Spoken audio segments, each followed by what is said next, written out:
Ladies and gentlemen, welcome to another episode of Over a Meal. I'm your host, Adrien Marquet, and today we're going to be speaking with Mick Robertson and Margaret Rose over here at Barbecue Smokehouse in Roncesvalles. The food is amazing, barbecue wings are great. Let's go in and have some food.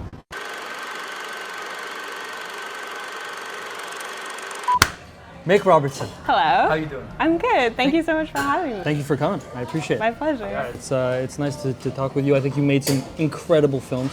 I think Goblin High, and the one we'll talk about every other weekend was fantastic. So thank you. Yeah, thank you for coming so much. That means so much. It's a beautiful barbecue spot. I know, this is awesome. It smells really good. I just want to start off by asking your favorite films. Do you have a top 3 favorite films? Yeah, I definitely do. I would say, listen, Florida Project's always going to be number 1. Wow. I was here way before the Oscar. Interesting. Reference it a lot. I go back to it all the time. I think the cast in that film is amazing. Yeah, I think it's one of the most amazing films I've ever seen. Wow. So my favorite films I would say are, I've got Florida Projects on there. Morven Collar by Lynn Ramsey is one of my favorites. Never seen it. Okay, it's amazing. What's it about? Lynn Ramsey's second feature. It's about a young woman who is English but living in Scotland, and her boyfriend kills himself and then asks her to publish his novel post his death, and she proceeds to pretend that she wrote the novel. And it's this film from, I think it's like 2001, early 2000s. It's got this like amazing soundtrack, I listen to the soundtrack all the time when I'm working. And it's got the feeling of like a youth film. Like it really feels like it showcases this what it was like to be young in the early 2000s. And I think the thing I love about it the most is that it does this really great job of everything is so precisely planned. Like the shot list is so beautiful, but then everything feels like it's found. Like the actress who plays the best friend in that movie looks like she was just found in this pub in Scotland. Like she's so natural. It almost, thank you so much. It almost reads like a reality television performance. Like she's just amazing. But you can tell by the shot listing how many takes they did. So it's just amazing acting and amazing planning and amazing rehearsing. So that's definitely been on the list. I come back to Rachel Getting Married a lot. I feel like I'm due a rewatch on that one, but again, I feel like there's this motif of films that feel like they're accidental, but they're actually really meticulously planned. That whole film is in the style of a wedding video. Before Sunrise? Yeah, I love Before Sunrise. I love the whole trilogy. I feel like I'm actually stand for the last one in the trilogy. Wow. I love the scene where they're arguing and then her top is off and she's arguing, and it just feels so human. No, I love that. I mean, that film is an impossible. I think I also love films that are impossible to duplicate. I feel like people want to be the Before trilogy all the time, but nobody can do it. It was those people at that time in this place, and same with Morven Collar. I feel like once I watched that movie, I realized all of these filmmakers had tried to emulate it, and I've been watching essentially rip-offs of that film for years, but it's a really special filmmaker at a really special time in her career, making something with a really particular group of people. I have to say, first Florida Project, I love that movie. I thought it was incredible. Willem Dafoe He's so good. He's ridiculous. He's my favorite actor. If I could work with any celebrity. For me, it's him and Olivia Colman. She's amazing. They were incredible together. Yeah, totally. Right, why hadn't they acted together? For sure.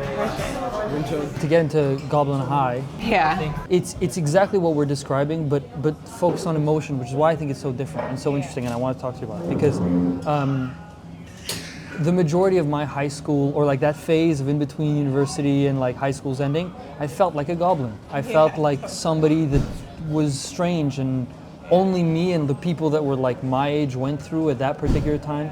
If you were in 11th grade, you didn't you're not in that phase. If you're in first year of university, you're not in that phase. It's just there, you know what I mean? And I think that was fascinating. Was that something that you thought of, and something that well, obviously you and your whole team, but is that something that was put into consideration when coming up with Goblins, or? So the idea behind the Goblins specifically came from, so I co-wrote that script with a bunch of other people. There's like, I think Really? 6 or 7 or 8 people on that script. 8 writers. Something like that. Every cast member is a credited writer, and of course the director, Isaac.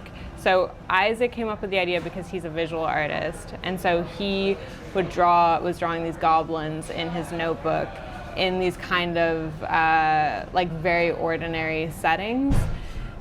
And then basically he came to me with the idea of, he was like, I want to make a short about teenage goblins, and I would like to do it quite quickly. Incredible. And the idea, like the why of it all, like why is it goblins? From my perspective, it's because Isaac as a filmmaker has this really unique point of view that I don't even know if he like totally realizes how special it is. But as a person, he is really great at seeing like the magic in the very mundane. And so these goblins were a way to personify that, like all of these very ordinary things that these teenagers are going through are actually like the magic of life. And yeah, it was a very special process to work on with like a really special cohort of people right on the precipice of all becoming professionals, but not yet being professionals. And it was kind of like a last stab at making something as friends with no money. Yeah, I see what you mean. And I think that's always special because it's the talent is there, the money isn't, but the fun is, and I feel like that's one of the probably peak moments when fear isn't in the question. You know what I mean? You're not scared to create something bad. You're just there to create something fun, and out of that you create something good. You know? Yeah. There was always a focus on like with Goblin and then with subsequent films, it's always very process based, and like that's really important to Isaac as a director. It's really important to me as a producer and as a director. But the idea of basically being like, if it's not fun, what's the point? Like we're doing this for such a small audience that like the people have to walk away from it feeling proud and feeling a sense of ownership over the material as well. Like I do feel pretty confident that like if you were to ask Margaret about it, I do think she feels a sense of ownership over the goblins. Like it would not be what it is if she hadn't shown up in whatever particular way she showed up on whatever particular day. Like she made that character. And the same goes for all the other actors in it as well. Wow. So I want to talk about the 8 writers because I find that fascinating. Okay, wait. How many writers was it? But it could be. Yeah, there was me, Isaac, Evan. I think Rick is a credited writer as well. Margaret, Fro. So it should be 6 writers, unless I'm forgetting anyone. I think Isaac's in there. Yeah. There's a positive and a negative to creating that. You know, I feel like the struggle of creating with 6 writers is timing and idea differences and differences in vision and stuff like that. But I think the benefit that you guys have created and made something very interesting is that everybody feels that sense of ownership. You know what I'm saying? They feel definitely connected to the character that they've written and were able to have a part in that. Is that something that you felt on set when you guys were filming? There was a more solid like bind? I mean, yeah, I think I'm feeling very inspired these days about Matthew Rankin on his like universal language press tour has been talking a lot about like building the brain. So like there is one brain and that is all of the production. Introduction, everyone. Ooh. Food has arrived. Goodness, that was fast. So here's the meat platter. Thank you so much. You're very welcome. This is our baby back ribs, the smoked dry rub wings, and the brisket. And here are the sides. Oh my God, We have gorgeous. the garlic buttered cornbread, the smoked asparagus with a little sesame and Carolina Gold sauce, and our charred broccoli salad. That looks amazing. You're ridiculous. Thank you so much. Thank you so much. Do you have everything else you'd like? Yeah, I think we're all set. Thank you so much. Oh, so you arrive when the food shows up? That was perfect timing. That's how I planned it. So, time to eat. Okay. Okay. I want to talk about the masterpiece. Masterpiece. For the people at home that haven't seen it, can you just give like a brief synopsis? I have a bit of food in my mouth. Sure, I'll take that then. The short follows a young woman getting ready for to go on a first date, but her night gets derailed because her ex won't pick up the baby that they have together.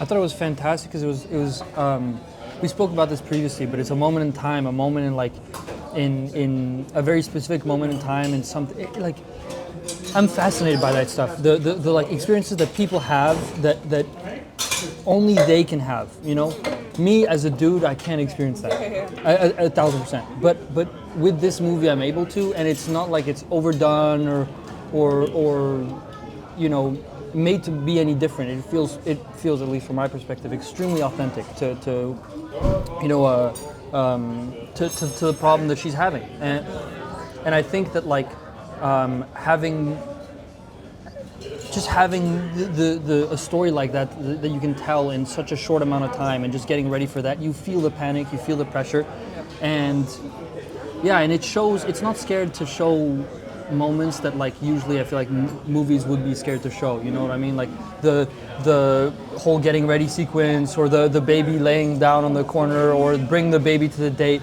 And the movie, I think, finished at the perfect point, because my thought was like, I want to see the guy's reaction to like the baby showing up on the date. But imagination is like, nothing beats the imagination, and I think leaving it at that is exactly what it needs to be, because the movie is not about the guy's reaction. The movie is about her. It's about her. I love that. That's true. It's all about, well, can you leave the film and sort of fantasize about what, was this the right decision, was this not? I feel like we like ending things with sort of, we want people to have maybe split ideas of what might be happening, or argue about whether she's a good or bad person, or you know. Yeah.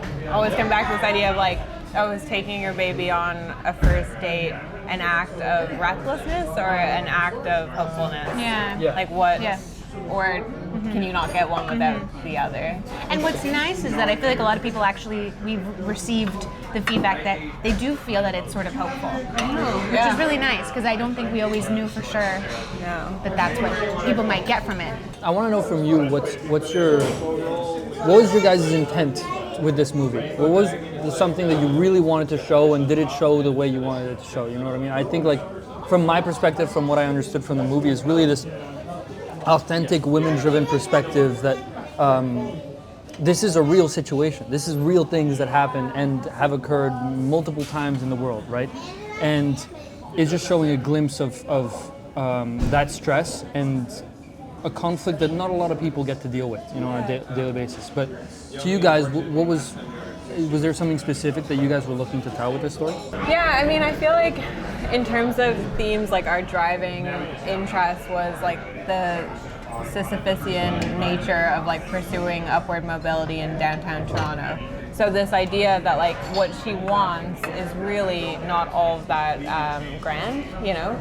She just wants to have a baby and a job, and like that, and she's in her mid to late 20s, so being like, she's young, not that young, and that these things are so out of reach, and that is the like point of dramatic conflict, that like she cannot afford childcare. We were hoping to like show how this is not, though she's a flawed protagonist, these problems are not the result of her flaws, but rather just like a city, a circumstance that are failing her. Mm-hmm. Like you said, people thought the movie was hopeful.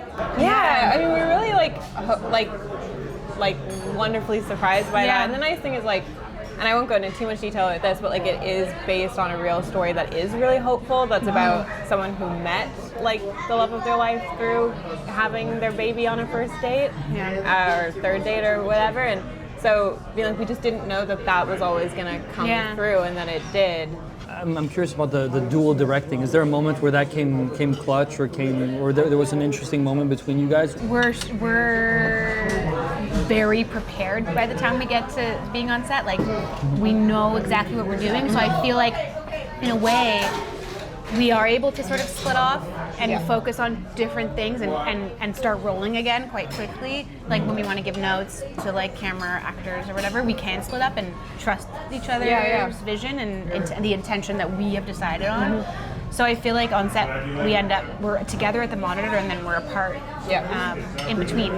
It's a lot about trust, I guess. You make your own films too, but you're solo. I'm solo, But you have a co-writer though. but I have a co-writer. Ever since my first film, Same one. same one, yeah. His name's Patrick. Shout out Patrick. Oh, I was like, where is he? Hi. He's under the table. Yeah. feeding you lines. Yeah, giving me the script. I feel like since making this film, I feel like we've gotten asked questions about co-directing, and I think like we've been quite disappointing in our answers. Yeah. Like there was like no feuds. drama. Like there's no. No. Please God, like so far. It's good just because, like, to me, when I saw that you guys were co-directors, and when I first watched the movie, my big interest was to see if there was a flaw in vision. There wasn't. And I was like, and I think that the stories that you guys say, the anecdotes that you guys say, like show that, you know what I mean? It shows that you guys were always on the same page, came prepared. You weren't prepared, I think it would have been a I mean, I think also, like, I would be remiss to not say, like, a lot of people were very generous with their time before we got to the shooting we did over 2 days. Like, the lead, you know, that's her apartment that we were in. Oh, wow. She let us, like, rip it completely apart and, you know, completely design it like many days beforehand, so all those details could be really lived in and developed. And also we were able to like rehearse in that space. There's a lot of blocking in that film that I think was like, we're going to learn that was a real privilege, and all that specificity of being able to be in that space and having Rico, our DP, come in and know the space and see the space and help us with previs. Yeah, he helped us shoot previs, you know, previs, so we had like a whole draft of the film before I we feel like even in went a on way set. our process, I think that in the end it probably feels, I hope it feels kind of scrappy and impulse based, but it is all like people giving a lot of time to letting Mick and I like try a bunch of things out to find the right answer. And I know that that's because other people are willing to like let us indulge us basically. Yeah. So I think a lot of like refining your vision comes with trial and error, and if you don't have people that are willing to like do that with you, I would feel like you might have been able to see the mistakes or see the flaws in the vision. Yeah. I also think like as we came from the theater world, and so like that. We went to theater school together. So we which school? U of T. Oh, I thought you guys went like you meant at high school, like.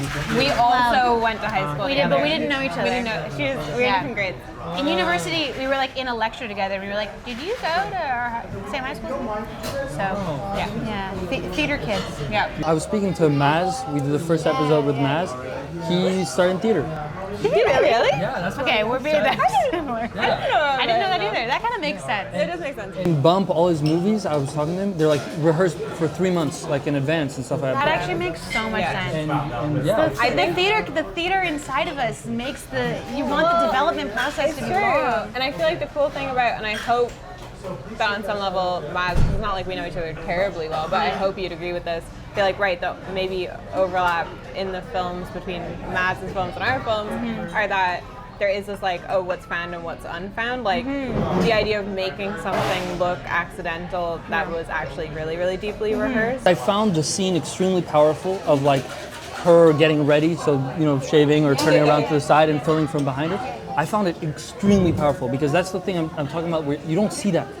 Like people won't put an effort to put that in a movie deliberately, you know what I mean? And I think that you guys did, and that's when I saw the movie, and right away we're talking about this like, you know, realism, and right away I was like, wow, this feels very real, like a situation that could happen. To you, was that, well, to both of you, was that something very important that like you guys needed to have that in the scene? Like, is that, did you think it would have that effect, that big of an effect? It's always nice to hear that moment is received well, because we had like a lot of insecurity about that it's moment. true, actually. You know, not wanting to come across like contrived or like whatever, that's what she's doing, like a little too. I think there's this catch, like when you're a female filmmaker, being like, right, to us this is just realism. Yeah. But everything in a film holds a clue, meaning. It's a clue to our perspective. And so people really then, consider that moment like it gets picked out, which is interesting.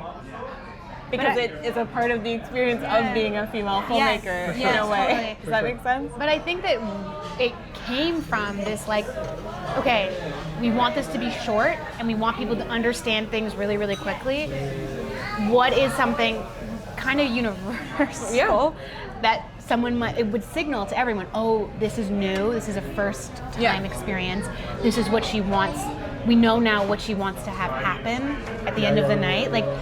Instead of having it be sewn in, what is the way to just how to communicate How do you show that? someone wants to have sex? Yeah. They shave their pubes. It's show, not tell. You know what I mean? And I think that and to me, being a dude, obviously, it's that perspective, that scene in particular was it's not something I see every day. You know what I mean? And I think that's where it's interesting because that's a point of conversation with somebody of the opposite gender. You know what I mean? With my girlfriend, I looked at her and I was like, that was really, and for her, she was kind of oh yeah, you know what I mean? And having those points of conversations in movies like that, I think is really important because not only is it based in realism, but you build realistic conversations out of those things.